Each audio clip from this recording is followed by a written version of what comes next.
BITSAT exam which comprises of total 130 question, जिसमें से 30 question तो आपके यहाँ पे फिजिक्स सेक्शन के अंदर ही देखने को मिलते हैं। और अगर आप जो है बिटसेट के अंदर एक अच्छे स्कोर तक पहुंचना चाहते हो 300 प्लस 330 प्लस तक, तो जरूरी हो जाता है कि हर एक इंडिविजुअल सेक्शन में आपका स्कोर बढ़िया यहाँ पे निकले।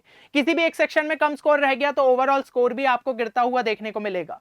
तो अब अगर मैं फिजिक्स की बात कर लूं जिसका वेटेज यहाँ पे 90 मार्क्स का रहता है, तो आपका टारगेट ये होना चाहिए कि इसमें आपको अच्छा खासा स्कोर यहाँ पे मिल जाए। और यहाँ पे अब दिक्कत जो कि स्टूडेंट सबसे ज्यादा फेस कर रहे हैं ना, टाइम की कर रहे हैं कि टाइम ही इतना कम बचा है कि वो पूरे सिलेबस पे यहाँ पे कैसे ध्यान दे। तो जरूरी ये हो जाता है कि कम से कम जो सबसे ज्यादा इंपॉर्टेंट टॉपिक्स है जहां पे बार बार क्वेश्चन आपको देखने को मिल सकते हैं, उनको आप जरूर से यहाँ पे कर ले, है ना। तो यही चीज जो है इस वीडियो के अंदर हमने आपके लिए यहाँ पे डिजाइन करी है, फिजिक्स की चेकलिस्ट। अगर आप इन सभी इंपॉर्टेंट टॉपिक्स पे फोकस कर लेते हैं जिनके चांसेस सबसे ज्यादा है बिटसेट एग्जाम में पूछे जाने के, तो आप एक अच्छे स्कोर तक यहाँ पे पहुंच सकते हो। और अगर आपको ये वीडियो पसंद आता है एंड सिमिलर वीडियो आप चाहते हो मैथ्स और केमिस्ट्री के लिए, तो आप जो है कमेंट सेक्शन में जरूर मेंशन करिएगा, प्लस इस वीडियो को लाइक करिए। 300 प्लस लाइक्स का टारगेट पूरा होते ही आपके लिए ये वीडियोस भी यहाँ पे रिलीज किए जाएंगे। अब सबसे पहले अगर हम जो है नजर डालें तो हम क्लास 12 के चैप्टर से यहाँ पे शुरुआत करते। ऐसा मैं क्यों कर रहा हूं, क्योंकि देखो अभी आपके बोर्ड्स के पेपर हुए थे तो आपको क्लास 12 का शायद थोड़ा ज्यादा आता है एज कंपेयर टू क्लास 11। तो सबसे पहला फोकस अपन क्लास 12 के ही चैप्टर्स पे करो जो कि थोड़े इजी भी है एज कंपेयर टू क्लास 11। अब क्लास 12 में सबसे पहले इलेक्ट्रोस्टैटिक्स और कैपेसिटेंस पे अपन बात कर लेते। यहाँ पे जो येलो वाले टॉपिक्स है ना, येलो वाले टॉपिक्स वो आपके यहाँ पे सुपर इंपॉर्टेंट है, उनके व्हाइट वालों से ज्यादा पूछे जाने के यहाँ पे चांसेस रहते, और बाकी इसके अलावा व्हाइट वाले भी आपके इंपॉर्टेंट हो जाते। तो इस तरीके से सभी चैप्टर्स के अंदर हमने आपके सब टॉपिक्स को मार्क कर दिया है ताकि लास्ट टाइम पे आप इन पे सबसे ज्यादा प्रायोरिटी दे, फिर उसके बाद जो आपके पास टाइम बचेगा उसमें आप अपने रिमेनिंग टॉपिक्स को यहाँ पे देखें। तो यही चीज का ध्यान रखिएगा, जैसे कि electric field and electric field lines हो गया, गॉस लॉ और उसके एप्लीकेशन हो गया, कैपेसिटर विद डाइलेक्ट्रिक हो गया, they are super important topics. इसके अलावा electric potential and potential energy formula based questions देखने को मिलते हैं, electric dipole, capacitor in series and parallel, बार बार जो है यहां से भी अपन को क्वेश्चंस देखने को मिल जाते हैं। अब ये सब चीजें तो आप अच्छे से करके ही जाइएगा। बाकी अगर आप जो है ये चीज सोच रहे हैं कि मुझे अगर पूरे ही सिलेबस को यहाँ पे अच्छे तरीके से टारगेट करना हो बचे हुए टाइम में, जिसमें से चलो कुछ चैप्टर्स मुझे अच्छे से आते हैं लेकिन मान लो डिलीटेड चैप्टर्स आप नहीं कर पाए, या फिर कुछ चैप्टर्स आपके जेईई मेंस में वीक रह गए, तो उन पे अगर लास्ट टाइम पे अच्छे तरीके से फोकस हो जाए तो एक अच्छे स्कोर तक नहीं पहुंच जाओगे। और इस चीज को अगर आप जो है सच बनाना चाहते हो तो यहाँ पे हमने लॉन्च किया है आपके लिए BITSAT crash course and rank booster course, जो कि आपके सपने को साकार करने में हेल्प कर सकते हैं। क्योंकि इनके अंदर जो है ना आपको यहाँ पे डिटेल्ड वीडियो लेक्चर्स मिल जाएंगे जो कि एक स्मार्ट तरीके से यहाँ पे डिजाइन किए गए हैं कि कम टाइम में ही आपको ज्यादातर चीजें यहाँ पे सीखने को मिल जाए। प्लस आपको यहाँ पे डेली प्लानिंग और मेंटरशिप भी मिल जाएगी कि किस तरीके से इस मटेरियल को यहाँ पे कंप्लीट किया जाए। उसके अलावा यहाँ पे मॉक टेस्ट मिल जाते हैं आपको, यहाँ पे पार्ट टेस्ट मिल जाते हैं, साथ ही साथ जैसा कि मैंने बताया रेगुलर आपके लाइव सेशंस रहेंगे ताकि आपकी मेंटरिंग यहाँ पे होती रहे। तो काफी अच्छे कोर्स है आपके लिए लास्ट टाइम के लिए। और सबसे बड़ा यूएसपी हो जाता है कि टीम ऑफ बिटसियंस ने तैयार किया है, तो रेलेवेंसी तो आपको देखने को मिलेगी ही मिलेगी। बाकी कोर्स रिलेटेड अगर कोई भी क्वेरी है ना तो गिवन नंबर पे हमारी टीम को आप कांटेक्ट भी कर सकते हो। अब यहाँ पे जो है हम नेक्स्ट इस पे चलते हैं। नेक्स्ट है हमारा करंट इलेक्ट्रिसिटी, जिसके अंदर आप समझिए कॉम्बिनेशन ऑफ रेजिस्टेंसेस जो है वो आपका इंपॉर्टेंट हो जाता है। इलेक्ट्रिक इंस्ट्रूमेंट्स और resistance and resistivity super important हो जाते हैं, और इलेक्ट्रिक करंट और ड्रिफ्ट ऑफ इलेक्ट्रॉन से भी हमें क्वेश्चंस यहाँ पे देखने को मिल जाते हैं। इलेक्ट्रिक इंस्ट्रूमेंट्स में भी ध्यान रखिएगा, यहाँ पे आपके सभी इंपॉर्टेंट हो गए, मीटर ब्रिज हो गया आपका, यहाँ पे व्हीटस्टोन हो गया, साथ ही साथ पोटेंशियोमीटर सभी आपके इंपॉर्टेंट हो जाते हैं। पोटेंशियोमीटर भला ही जेईई मेंस से हट गया हो, बिटसेट में क्वेश्चन देखने को मिलते हैं, तो डिलीटेड टॉपिक्स का भी यहाँ पे ध्यान रखिएगा कि आप उनको छोड़ के नहीं जाए। इसके अलावा अपन नेक्स्ट चले तो मैग्नेटिक इफेक्ट ऑफ करंट, यहाँ पे जो आपके लॉज हो जाते हैं, बायो-सावर्ट लॉ, साथ ही साथ एम्पियर्स लॉ, इनके एप्लीकेशंस भी काफी इंपॉर्टेंट है। और साथ ही साथ लॉ को आपको जो है क्लियर रहना चाहिए कि एक्चुअल में होता क्या है। बाकी force and torque on current carrying conductor, यहाँ पे क्वेश्चंस कभी कभी देखने को मिलते हैं। Motion of charge particle and magnetic field, ये तो आपका सुपर इंपॉर्टेंट हो जाता है। और देखो मैं टॉपिक्स इसलिए बता रहा हूं क्योंकि हमें प्रायोरिटी सेट करनी पड़ेगी, टाइम कम बचा है। बाकी आपका टारगेट तो वैसे यही होना चाहिए कि अगर वो चैप्टर आपका ऑलरेडी कंप्लीटेड है तो पूरा ही अच्छे तरीके से यहाँ पे करके जाओ। इसके अलावा अगर अपन देखें एसी और ईएमआई, तो यहाँ पे फैराडेस और लेंस लॉ जो है काफी इंपॉर्टेंट हो जाता है, सेल्फ एंड म्यूचुअल इंडक्टेंस। इसके अलावा ट्रांसफॉर्मर्स भी आपका इंपॉर्टेंट हो जाता है, जिसमें एप्लीकेशन प्रिंसिपल और एफिशिएंसी बेस्ड क्वेश्चन यहाँ पे देखने को मिल सकते हैं। पीक और RMS value of AC, LCR circuit में फेजर डायग्राम्स हो गए, ये सभी आपका इंपॉर्टेंट होता है। फेजर डायग्राम एक बार क्लियर हो गया तो इंपीडेंस और ये सब आप आराम से यहाँ पे निकाल सकते हो।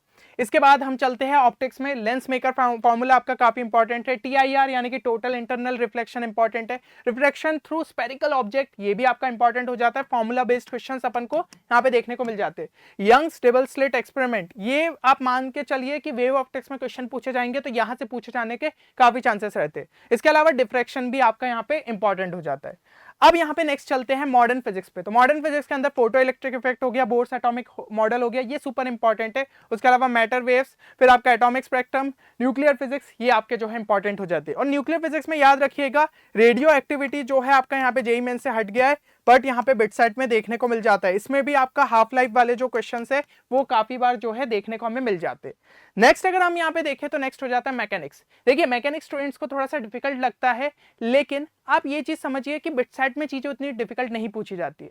तो आप अगर चैप्टर्स यहाँ पे एक बार अच्छे से पढ़ लो तो आपको डेफिनेटली हेल्प मिलेगी। बाकी जो टॉपिक्स यहाँ पे मैं गिना रहा हूँ ना उनको जरूर अच्छे से करके जाना। FBD हो गया, क्योंकि फ्री बॉडी डायग्राम का कई बार जो है आपके यहाँ पे क्वेश्चंस में यूज हो जाता है। इसके अलावा टाइप्स ऑफ फोर्सेस आपको क्लियर रहने चाहिए, फ्रिक्शन हो गया, फ्रिक्शनल कोएफिशिएंट के बारे में आपको नॉलेज रहना चाहिए, वर्क पावर एनर्जी में वर्क डन कैसे निकालते हैं उसमें डिफरेंट फॉर्मूलास हो गए आपके, work energy theorem super important, power formulas हो गए है ना, पावर रिलेटेड जो फॉर्मूलास है। रोटेशनल मोशन में देखिए पूरे चैप्टर को मत छोड़ के जाइएगा, क्योंकि देखिए बिटसेट थोड़ा सा अनप्रेडिक्टेबल रहता है। कभी हम पूरे चैप्टर को छोड़ दे और उसी में पता चला कि बहुत सारे क्वेश्चन आ गए तो क्या करेंगे आप? फिर क्या सभी क्वेश्चन छोड़ देंगे? नहीं, कम से कम ऐसे इंपॉर्टेंट टॉपिक्स करके जाओ कि जिनसे पूछे जाने के चांसेस है, और बिटसेट में उतने टफ क्वेश्चन भी नहीं पूछे जाते। जैसे टॉर्क पे हो गया, angular momentum and it's conservation पे हो गया, फिर मोमेंट ऑफ इनर्शिया पे तो भाई फॉर्मूला बेस्ड ही क्वेश्चन पूछे जाते, तो इनको जो है अच्छे से करके जाइएगा। मैकेनिकल प्रॉपर्टीज ऑफ फ्लूइड में बायंसी हो गया, आपका पास्कल लॉ हो गया, बर्नौली थ्योरम हो गया, सरफेस टेंशन, इनको जो है अच्छे से करके जाइएगा। अब इसके अलावा अपन बात करें तो ऑसिलेशन और वेव्स में यहाँ पे SHM आपकी जो है इक्वेशन और बेसिक टर्मिनोलॉजी है ना, जो भी टर्म्स यहाँ पे इन्वॉल्व रहते हैं आपकी वेग वाली इक्वेशन में, तो वो आपको यहाँ पे क्लियर रहना चाहिए। स्प्रिंग मास सिस्टम, ये क्वेश्चंस जो है देखने को मिल जाते हैं। Time period of pendulum in different cases है ना, तो ये आपको जो है देखने को मिल जाते हैं। Superposition of waves, organ pipes हो गया, Doppler effect, again deleted topic from JEE mains, पर यहाँ पे जो है आपको देखने को मिलता है, तो ये भी आपका इंपॉर्टेंट हो जाता है। हीट एंड थर्मो में बात करें, KTG में जितनी डिफरेंट टाइप्स ऑफ वेलोसिटीज है वो आपकी इंपॉर्टेंट हो गई। न्यूटन लॉ ऑफ कूलिंग यहाँ पे इंपॉर्टेंट हो जाता है। तो ये सब लॉस क्या है भाई, जेईई मेंस से हट गए, कार्नोट इंजन हट गया है, बट बिटसेट में पूछा जाता है, तो इन टॉपिक्स को प्लीज छोड़ के मत जाइएगा।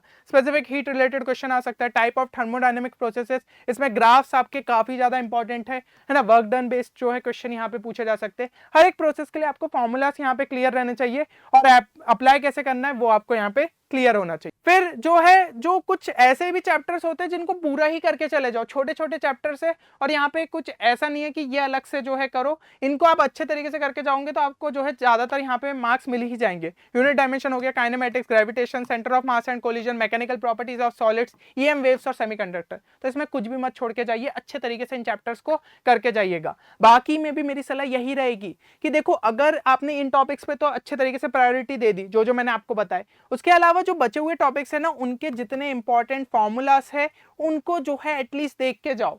साथ ही साथ जो है यहाँ पे उनके सॉल्व्ड एग्जांपल्स भी आप अच्छे तरीके से देख सकते हो। तो यही चीज मैंने यहाँ पे मेंशन करी है कि इंपॉर्टेंट फॉर्मूलास हो गए, ग्राफ्स हो गए, उनको जो है अच्छे तरीके से आप यहाँ पे कर लो, और सॉल्व्ड एग्जांपल के थ्रू उनके अप्रोचेस को भी समझ सकते हो कि किस तरीके से अप्रोच करना है उस फॉर्मूला को लगाते हुए। समझ रहे इस चीज को? फिर थ्योरेटिकल क्वेश्चंस भी जो है ना आपके यहाँ पे पूछे जा सकते हैं, तो कहीं भी जो लॉज वॉज दिए हैं उनके एप्लीकेशन या फिर यूजेस को ऐसे इग्नोर मत करना।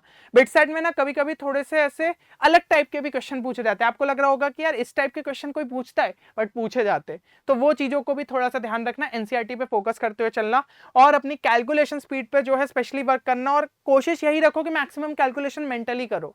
रफ वर्क आप करने जाओगे तो उतना ही टाइम आपको स्टेप्स लिखने में लगेगा, जितनी स्टेप्स दिमाग में कर लोगे स्टेप्स उतनी सेव होगी और फटाफट जो है आंसर तक पहुंच सकते हो। तो ये कुछ और सुपर इंपॉर्टेंट टिप्स है जो कि आपको यहाँ पे ध्यान रखना है। बाकी यहाँ पे जो है ना हमने आपके लिए शॉर्ट ट्रिक की एक सीरीज स्टार्ट करी है जिसके अंदर physics, chemistry, maths, LR and English सबसे रिलेटेड जो है वीडियो सभी पब्लिश होंगे। फिजिक्स में ही 2 वीडियो आ चुके हैं, आपने चेक नहीं किया तो जरूर से चेक करना, आपको पता चलेगा एक क्वेश्चन में अपन जो है कुछ मतलब ऐसे नॉर्मल अप्रोच से जाते तो टाइम लग जाता है, जबकि स्मार्ट तरीके से सोच लो तो भाई वही टाइम सेव करते हुए वो क्वेश्चन को बहुत जल्दी सॉल्व कर सकते हो। तो इन वीडियो को जरूर से चेक करना, और इसके अंदर जो है ना सभी सब्जेक्ट्स हम ट्राई कर रहे हैं कि कवर करें। बस इन वीडियोस को लाइक जरूर करना ताकि हम मोटिवेटेड फील करें और आपके लिए लगातार इस टाइप का कंटेंट यहाँ पे पब्लिश करते रहे।